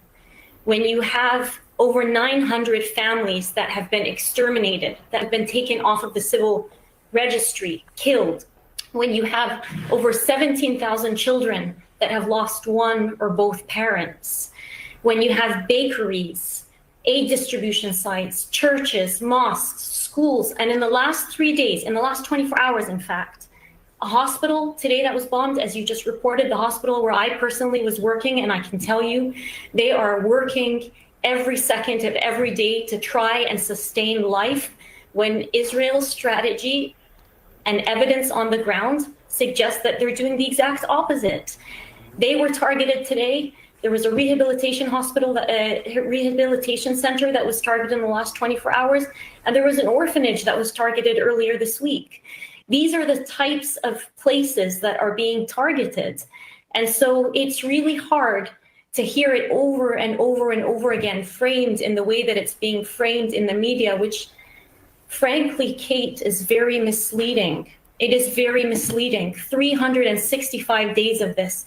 Death tolls that are so far outdated. We have no idea how many people are killed, but I am genuinely afraid about what we're going to find out when the dust settles. History books will be written on this, and countries will have to reckon, media agencies will have to reckon with their major role in the genocide of an entire population and in the destruction of humanitarian law. Wow. So I had just read this write-up. I hadn't seen the clip yet. Damn, did she read? Well, so, first of all, maybe I'm giving too much credit to Kate Bolden. Like, this is from the top down with CNN. The fact that she had them on at all is an improvement. But that's exactly right. Like they talk about. I'm watching CNN. I'll turn on CNN because of the hurricane just to get an update. It's the exact same language that they use. But for Hamas's attack on October 7th, brutal, vicious, targeted, systematic rape. All this kind of active language. But God, what could we do? I mean, when she says that death toll, people should look up GazaHealthcareLetters.org. There's a template on the website where you can email the White House. The doctors, 99 healthcare workers, doctors, nurses who have been working in Gaza, like those heroes that we just saw on CNN. It is likely that the death toll from this conflict is already greater than 118,908, an astonishing 5.4% of Gaza's population. Yeah. That is the minimum. And we're still using 40K. But you know why? This has been Israel's strategy the entire time. Is because when they attack the civil infrastructure and hospitals, you can't count anymore. And they wanted to get to that point where there was they've killed all the record keepers and they've destroyed all the ways to keep records. Yes. And so now they're taking advantage of this time period to kill as many people under the cloak of darkness. It's also why they kicked out all of the journalists and have targeted journalists for and have killed well over 100 media workers within Gaza because they don't want people knowing until it's too late. Yeah, I mean, it's unforgivable, right? Like, I think this is Biden's legacy, and it will be Kamala Harris's legacy if she wins the election and doesn't change on this. Yep. It is, I mean, when she says news agencies and politicians and history books, will make you reckon with what you've done. It's like, yeah, it's been a year of this. Is not 6 months. This is not 2 months of now this is the fog of war deliberately being used to commit more war crimes. And Netanyahu said that, and now it's, extending to Lebanon. Triple strikes. We're going to strike civilians. We're going to strike the ambulance workers. We're going to strike the people who went after the ambulance worker. It's just like on and on and on. They keep going. And so, again, We need an anti-war caucus movement inside and outside of Washington to make sure that this stops and that we truly change. That also that Zionist becomes a dirty word. Let's be real. 100%. I mean, it already is with young people. I mean, you saw with the Speedy Mormon interview. This is one of my favorite Biden interviews. Opening with the question, "Are you a Zionist?" There's a reason they did that. Because Complex's audience, young people, people of color, don't have a good view of it because of what we've seen. Right. If Kamala Harris comes out and says I'm a Zionist, then I'm going to be more like, okay, this is insanity. I mean, she at least didn't show up to Netanyahu's speech, but Biden going out there and talking about how he's a Zionist, it proves the point that this is not about Judaism. I mean, it's just he is a Christian Zionist, but he's been in Washington since the 70s. He's been just baked in Israeli lobby propaganda. And we know that Biden eulogized Strom Thurmond and has racist tendencies. So it makes total sense with his history as a politician. I mean, that's why Obama selected Biden, in part. Because he smoothed over things with the racists that were squishy about voting for a black man. And that's very much in keeping with how he's operated as it relates to Palestine. And so... yeah, exactly. This is unfortunately because Biden did a lot of good things domestically. The infrastructure bill was no joke. I love the fact that he's been the most pro-union president in decades. That's a real thing. But this is his true legacy as midwifing one of the worst crimes in the history of humanity, this genocide. Yeah, absolutely. I'm just glad that after so long, he was finally able to free one hostage, and that is himself. So, but yeah, it's look, not every politician was like rocked like a baby on a blanket by Golda Meir and told everything the light touches is yours. Biden was. And so, yeah, Kamala is, yes, it's more of a potential to push. And my God, do we need to? My God, do we need to? And if you would like to push and write a letter to Kamala Harris and Joe Biden, that letter template I just mentioned, Gaza healthcare letters. You can see the email to the White House. There's also a Canada letter and a UK letter for folks that are watching this in either of those countries where you can email your leaders. But this is a template, and you could download the PDF here. And we'll put a link to that in the description wherever people are listening to or watching this. Gaza healthcare letters.org. I had meant to do that earlier. So let's have some more fun then. Now that we've covered, you know, the active genocide our tax dollars are going towards. All right. Okay, you want to do clip 5? In terms of my neurological capacity. I'm staying in the race. He should jump back in. I'm staying in the race. That's what I wanted. It's my favorite. Can I just make a quick plug for, if you guys are in CA 34, we're trying to get Jimmy Gomez out. Speaking of bad Democrats who take hand over fist money from DMFI and other AIPAC associated groups. So text your friends and family. Ballots were just mailed out this week. Early voting is underway in California. David Kim over Jimmy Gomez. Jimmy Gomez ain't no progressive. He falsely claimed Bernie supported him and backed him. He didn't. David Kim is awesome. He is a child lawyer, a family attorney, and he is a Korean American. He's progressive. He's just awesome. And this is his third time running against Jimmy Gomez, and we are within striking distance. So I've been volunteering, and I urge everyone to vote David Kim and get involved if you want. Vote David Kim in California. That's a good plug. It's interesting. Like, are you seeing all the tough on crime ads in California? Because, I mean, Kirsten Gillibrand in New York is running ads about how tough she is on criminals and on the border and things like that. Jesus. And it's what, just for the Canadian border? Don't tell Hochul about it because she may lob some bombs over there. You know, do you remember that comment? It's just, she said that if she likened October 7th to an attack on if the Canadians decided to come over and attacked Buffalo, and she basically said she would nuke Canada. It's like, all right, lady, we understand why you have. We'd raid hellfire over on our northern border. Yeah, those Canadians don't even know how to use computers. Right. That line. Yeah. But cut your head off and play like with a soccer ball. This is This is Bradley's. Wait, is this Hamas Hochul? Yeah, there we go. But I don't know her voice enough, but I really would love to try an impression. What's she like? She's Is that what it's like? It's like kind of Yeah, she's a bit of voice? like a Erie County accent. She's from Buffalo. okay. And she has she's net minus 20 approval here. Like the Democrats are getting just shellacked in New York State. Is that the same thing in California? Like they're seating all the right-wing framing and it's affecting turnout. I mean, the Democrats could have, in theory, held on to the House if they didn't do so poorly in New York State last year. I know. I mean, last cycle. You guys still have to atone for that, and your whole ranked choice voting slip up, which is I like RCV, but Eric Adams, although he helped himself out. I think it's less so here in California.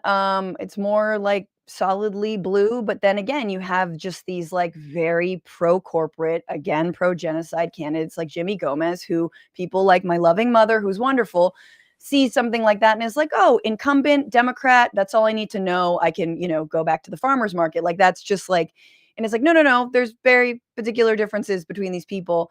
And then you got Gavin Newsom at the helm over here when it comes to sort of California local politics, which does not help. A guy who is going to homeless encampments and cleaning them himself, like he's,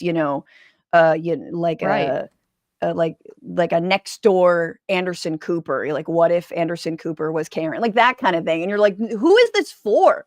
So there's a lot of who is this for? And it really is for money, obviously. And this is one of the most unequal states. I think that's the other thing. It's a very unequal state. San Francisco doesn't suffer from, all whatever it is, the unhoused zombies. No, it suffers from inequality. LA suffers from inequality and also a massive budget shortfall that progressive Kenneth Mejia, LA comptroller, has been sounding the alarm on. And so, that's all I know about California politics, really. Yeah, I mean, it's interesting because the Democrats in these safe blue states have just bought into the tough on crime stuff. Like in the same way that nationally, the Democrats have just said, okay, we're abandoning most of the positive messaging that we're going to give on immigration about how immigrants are good for this country, how Harris is just like, I prosecuted transnational criminal organizations, I'm a tough bitch, all this stuff. But they're doing the same thing on crime in some of these states where it's like, can we just emphasize the fact that violent crime down, property crime down? Like we had a once in a lifetime pandemic where crime, yes, ticked up. And now we're back to the levels that we saw in 2019. And we're on a decline. For decades, crime has been on a decline. I don't know. We can't have, that's such a simple case to make. And Democrats in these big blue states are refusing to do so. I don't know, Emma. Someone stole a package off my lawn. And so now I'm a Nazi.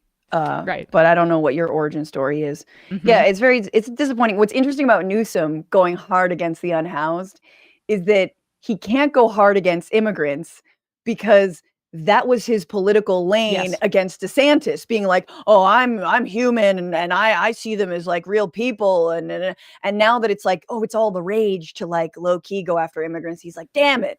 Okay, I'll just, clean up someone's life belongings from under a overpass.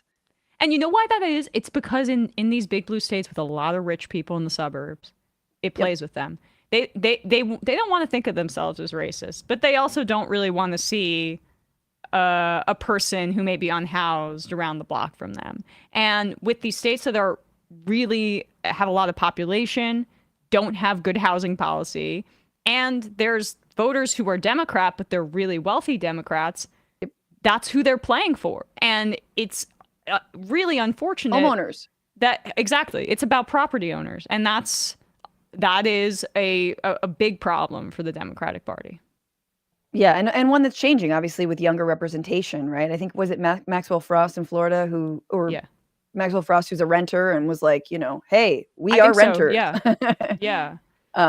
But yeah, it's, the state is it's whatever. But anyway, would be better with David Kim, F Jimmy Gomez and his dad's caucus. His child, he's like a neighbor, and his child is the same age as mine, and we've like interfaced.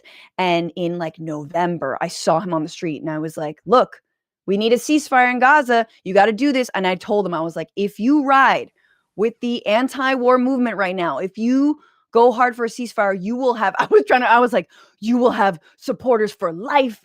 I'll be outside your home. And I don't know. I was like, trust me, I was like looking him into the eyes, buttering him up. He's there with his kid. They're playing Raffy. I'm there with my kid. She's in her stroller. And I'm like in his face, like, you better, and he's like, that's not why I do policy. It's not for that. And it's like, oh, I'm sorry. I don't have enough money on me right now for you. Yes. To convince you of my position. But you were also wearing that T-shirt that says "I hate Jews," so that's kind of part of why the message. It must have been that. It must have been that T-shirt. All right, let's do 5. I want to have fun. Let's just. I mean, this is easy. Making fun of Brian Kilmeade. I mean, it's good for you. He's kind of an intellectual. Yeah. Here he is, the professorial Brian Kilmeade. Talking about black voters, black men. Why do they like Trump? He says. There's not a ton of data to back this up. But here he goes. This is his political analysis. I thought Eddie Griffin said something interesting, and this story is on FoxNews.com. He's relatively an X-rated black, but very black comedian. He's very funny. Black. Watch your language here. I know, please. It says the black community, he goes, he offered a humorous argument that Trump has certain credentials the black community likes. He's got 3 baby mamas. 43 felony cases and counting. Oh boy. He's selling high-top tennis shoes like Michael Jordan, and he got shot like Tupac. He goes, I'm voting for him.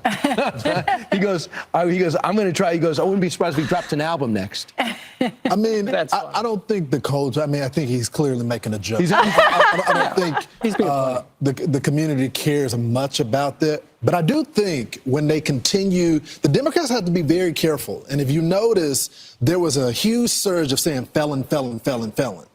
Well, I thought the Democratic Party was for felons being able to vote and for a second chance. And I think there's this double speak with the Democratic Party that's going to hurt them. We don't care about the shoes and all that type of stuff. We care about the money. Do you know how many felons there are in this country out and about? 30 million. Okay. All right. The idea that Kilmeade had the gall to read that with a Lawrence. black guy next to him on the set. Lawrence, you'll get a kick out of this. I printed out an article from Fox.com. Does this resonate with you? Eddie Griffin, you know that guy, Lawrence? You friends with him? That was a bad point, though, by Lawrence. What's his last name? Lawrence Jones. Yeah. By Lawrence Jones, in the sense, I mean, he's making it about it's a right-wing framing, but the Democrats shouldn't emphasize some of that felon stuff because I mean. And I don't think they've been saying felon, actually. I think Harris has been more saying that, he's going to be appearing in a courtroom and things like that, because it is true that we have overly incarcerated, we're the top jailer in the world. We've incarcerated so many people for low-level offenses, extremely punitive criminal justice system, and feeding into the framing of, felon, disgusting, isn't helpful. But it also isn't having the effect that he's describing of like, oh, they're all going to come over, they're coming over to the Democratic Party, to the Republican Party. Just you wait and see. I mean, okay, here's what I'll say. I kind of disagree about the felon thing. Like, obviously. Interesting. Abolitionist here, like, I hate all this language. I hate the carceral system, 2 million people in and out of it. But of all the things, this just sort of reminds me of like, you really shouldn't fat shame Trump because that's like disrespectful. It's like, shut up. He is a disgusting fascist slug. Oh, yeah. Like, he's a convicted just criminal. Call him a criminal. And of all though, the times. Not a felon. Sure. Yeah, Criminal versus felon.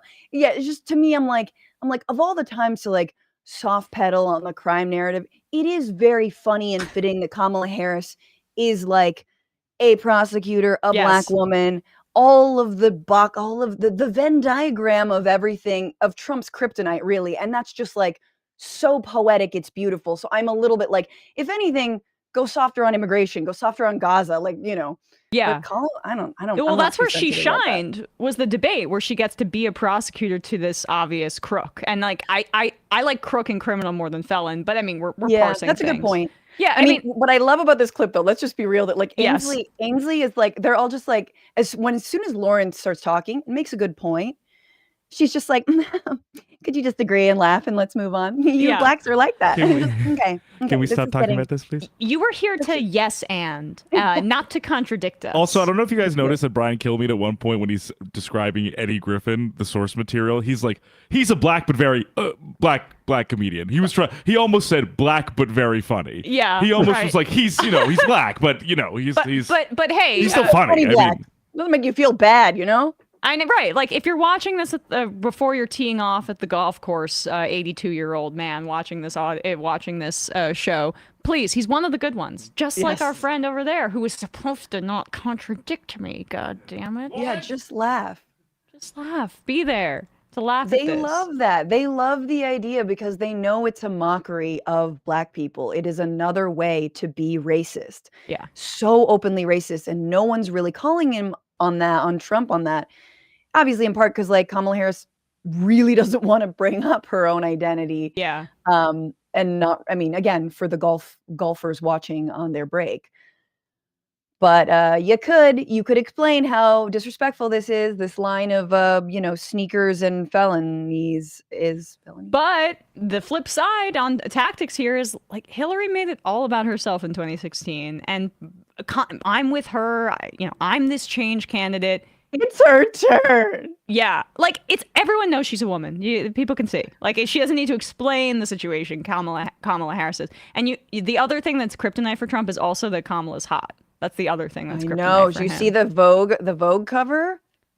I didn't see Trump's it. gonna be like, oh my god, She is. do not show this to me. She's a hot lady, and I think that also sends him into a bit of a tizzy. Yeah, a few weeks ago, he was on the radio interview, and he was like, I saw her on the cover of this magazine, and she looked unbelievable. Oh my god, what were we talking about again? What was the Melania. question? Yes, he said he looked like his Slovenian wife. His Slovenian wife resembled a black and South Asian woman. He's like, that's how hot I thought she was. I could have sworn. Oh, that's so funny. I mean, at least it wasn't the Ivanka switch, because that's how you know you're done for. As soon as he compares you to Ivanka, right, run. That's why he was asking Bloomberg at the 9/11 memorial. He's like, Mike, give me a shot. Just let me talk to her once more. I know. Let me have one more chance with her after the debate. I mean, again, though, to Francesca's point, she doesn't. I think he knows she's hot, but he's not going to go after her because she doesn't look enough like his daughter. That's the problem. It's just like he can't. At this age, the only thing that's getting it done for him is daughter adjacent stuff. That's not. You don't want me to go there? Not too Don't far? go. I mean, we already found out he sleeps naked. Melania dropped that this week. Yup. On the 5. Because Greg Gutfeld wanted to know. Oh, so does he sleep ever? Does he wear pajamas? Why would Can you I ask wear those that? pajamas? And she says, yeah. What do they smell like? Are they for sale? And she's like, no. And then she goes, Oh, it's so cute. Yeah, he sleeps naked. Is he like Baron Harkonnen or whatever in like a pad of oil? He sleeps in a vat of vat goo. of oil. Yeah. Where With am the I? amount of oil that is around his body, he doesn't need the pajama. He rises from the goo. He's not even wet from it. He's like, where are my sons? I mean, honestly, where are my obsequious boys? He should just sleep in his tanning bed. I mean, it would really save time for him. He get more time to golf. I'm sort of convinced he sleeps in the suit. Yeah, I mean, he does have Nah, never it's nude not wrinkled energy. enough. What'd you say? No, it's not wrinkled enough. Yeah. I he's the kind of guy that probably throws out a suit after one wear. I mean, that's the level of disregard for consumption that we're talking about. The laundry here. basket is just a trash can. Right, exactly. All right, Francesca, anything else you want to No, get dude, to? everybody check out the Bitchuation Room, streaming Tuesdays, Wednesdays, and Fridays, 1 p.m. Pacific, 4 p.m. Eastern. Today I'm going to have on 2 organizers with me, Gente, and I just have to like read you guys this one thing. They said on their website, this election, we reject the status quo and organize under strategic necessity to create the conditions that drive change from the ground up.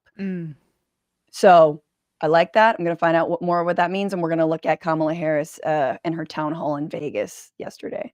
Oh, nice. All right. So youtube.com/FrannyFio Yes. and Bitchuation Room, wherever you get your pods. I feel like, we're in this independent media space, and then we find out with like Tim Pool and Dave Rubin and stuff like that. Oh, they have big benefactors, and this is complete asymmetrical warfare. But in terms of what you're doing, Francesca's one of the good ones. Fully, like, you can trust her values inherently. Like, there's a lot of people selling out or whatever, but Francesca's not one of them. So I was arrested at the RNC in 2004. Don't do the math on how old I am. I haven't been around. You can trust me. I'm not going to turn to the right yet. Unless you don't support my Patreon, then then that's akin to anti-white genocide or then whatever. I'll find something in this interview to pick out, and then I'll go, I'm always never know what's going to set you off. I'm always uncomfortable when Never it's you two because it's just too anti-women whenever we're talking. Yeah, you're right. That's exactly right. I'm always the most feminist out of the two of you guys, out of the three of us. Well, I mean, that's when we criticize Kamala, you mean? Yeah. Yeah. It just kind of makes me. You're the one who brought up the fact that she was hot. I did. I mean, look, I'm Oh, a that was toxic. I'm a toxic woman. I'm a toxic what can I say? I'm a toxic woman. This is your pre-roll ad. I'm a toxic woman. I'm a toxic woman. I can That's hang why with I the need guys. your support. I don't even know what we're talking about anymore, but I do know that I adore you, Francesca Fiorentini. Check out the Bitchuation Room, and thanks so much. Later. All right, guys. With that, we're going to wrap up the free part of this program, head into the fun half. A little truncated. I got to leave at like 2:25, something like that. I have a haircut. I mean, that's the reality. And I can do whatever the fuck I want. Oh! Emma's getting her head shaved. No one's watching this. Yeah. No one cares. Who cares? I'm staying in the race. All right, folks. This show relies on your support. Want to pay for my haircuts? Join the MajorityReport.com. You can become a member. You can IM the show. We will read your IMs. Like Colt Dog. I love Francesca, but both wish y'all could have gotten Matt Lieb instead. JK, love them both. We should have We don't have to discuss it. We should have Matt Lieb on because her husband, I've been on Bad Hasbara before, a phenomenal anti-Zionist comedic podcast. It's amazing and just calls out some of Israel's most insane claims in a humorous way, which we really do need right now. So check out Bad Hasbara as well. People are estimating that I'm getting a mohawk, or guessing that I'm getting a mohawk. How did you know? All right. ESV. What? You coming in looking like Travis Barker. Exactly. No, or like Travis Bickle. Yes, more like Travis. I'm getting the Travis Bickle cut. You talking to me? Yeah. I'm the only one in here. What's so okay? This is my pop culture take on Go that. ahead. So I was thinking about Joker because I saw all the bad reviews for Joker Folie à Deux or whatever. By Fall Out Boy. And I am a Lady Gaga stan, so I had considered seeing it, but I'm not going to because I hated the first Joker so much. And you know why? It's because it's not even an homage to Taxi Driver or King of Comedy. They just stole the whole everything about it, and they just do it in a worse way. It's not fun. The only reason people like it is because Joaquin Phoenix is so talented. But everything else about that movie, grating, derivative, stupid. What is it even trying to say about incel culture? Is it celebrating it? Is it criticizing it? It says nothing about mental health that's unique. It's stupid. It's also in my view, after upon reflection when I watch it, it's too self-congratulatory to be appropriately cynical, as in you can make a piece of you can make a movie or whatever that is cynical but actually has something to say. And this was mostly let's backfill why we can justify why Joker is evil. Yeah, but also see, look what American society made me do by ripping off movies that Taxi Driver, made in the 70s, so one of my favorite movies, way more relevant and has stayed with me in ways that most movies don't. Way more relevant if we want to talk about incel culture or mental health than the Joker was made in the past few years. Like, it's just crazy to me. How can you try to borrow so heavily from that movie to make a point about incels or school shooters or whatever? Basically, that's what he was trying to do. And do it worse than the movie that was made 50 years ago. It's just ridiculous. I think just because it honestly just didn't have much to actually say. Yeah, I know. Whereas I think with Taxi Driver also I think spoke to like the genuine class and race somewhat paranoia that Travis Bickle is experiencing in like late 1970s New York.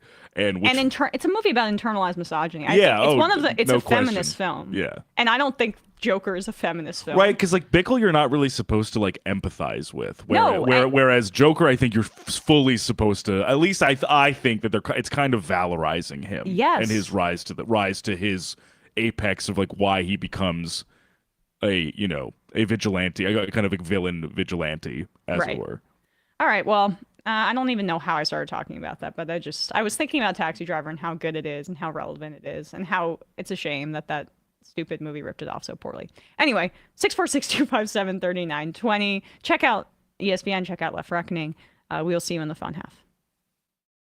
Okay, Emma, please. Well, I feel that my voice is sorely lacking on the Majority Report. Wait, look, Sam is unpopular. I do deserve a vacation at Disney World. So, ladies and gentlemen, it is my pleasure to welcome Emma to the show. It is Thursday.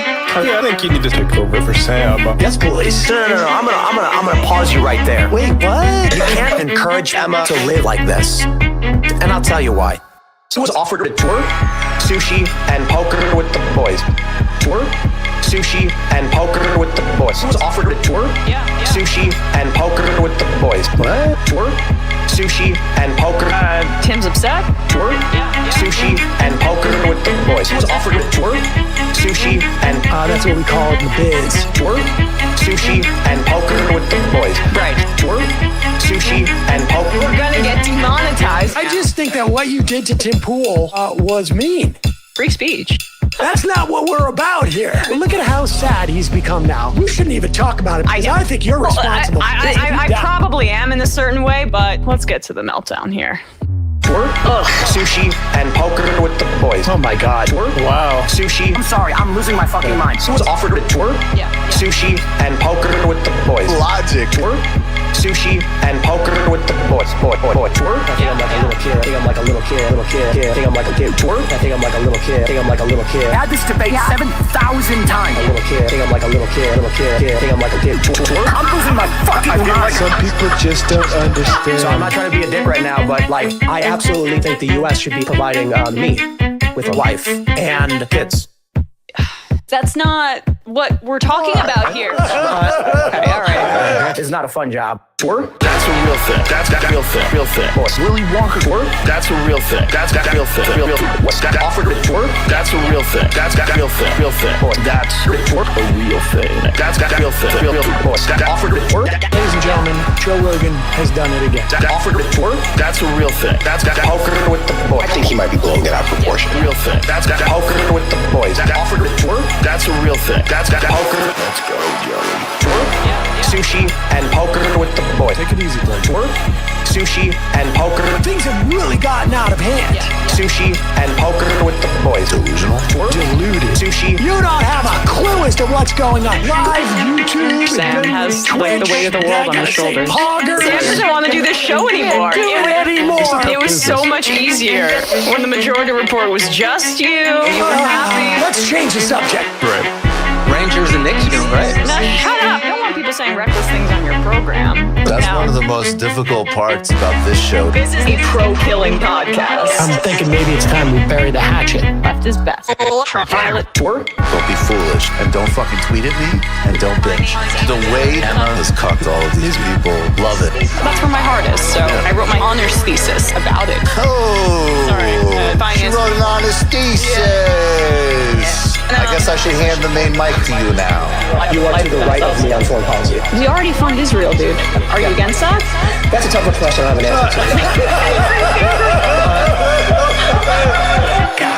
an answer to. Incredible theme song. Hi, Bumbler. Emma Vigeland, absolutely one of my favorite people. Actually, not just in the game, like period. We are back. I made it back. I'm back, folks. All right, let's read some IMs. Another Dan. Another couple years in MR will have enough fun half songs for a special vinyl press in the merch store. That's not a bad idea. Social conservative fiscal liberal. One of the things about King of Comedy that Joker doesn't get, while Pupkin is repellent, he's not a bad comic. Also somehow more